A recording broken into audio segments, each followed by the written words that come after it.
It turns out that the lich the adventurers had been hired to slay had never actually killed anyone before until the impulsive paladin of the group swung first.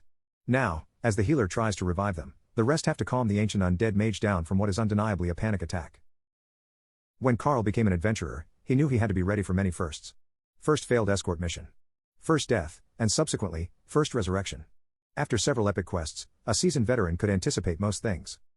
Hyperventilating ancient undead lich is not one of those. Not to mention the unexpected twists and turns to this one seemingly ordinary quest on the bounty board. Kill the lich, it said. Which was something Carl and his band of adventurers had done many times. They knew the drill: let Garrett cast protection from evil, have Thomas step in front as the tanky paladin, while Carl would keep them healed up.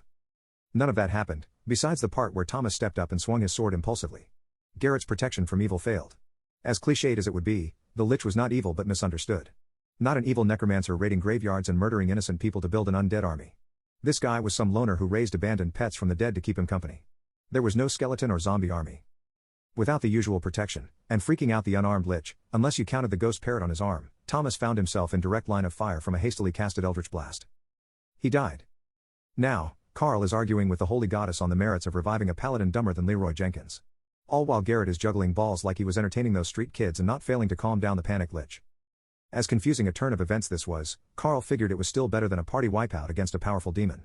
To put it bluntly, he deserved that, the goddess pouted, one accusing finger jabbing the dead Thomas. It is also the fault of the whole party that none of you did the research to find out more about your target.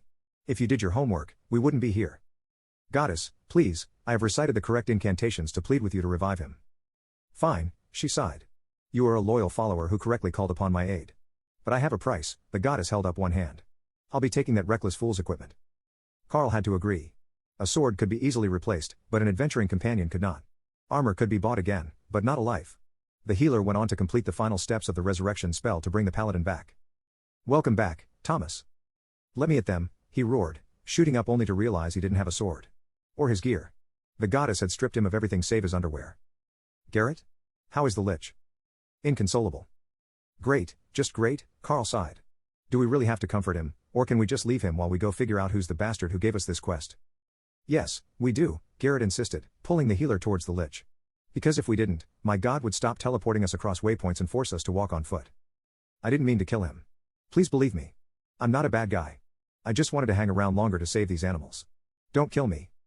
Dude, you're already dead. Carl's voice was as flat as the ground that he walked upon. It is hard to kill what has already been killed. You're all here to kill me. You can kill me. You wouldn't be here if you can't kill me. If there's two things that annoy me, it's crybabies, and undead things that don't stay dead, the healer muttered.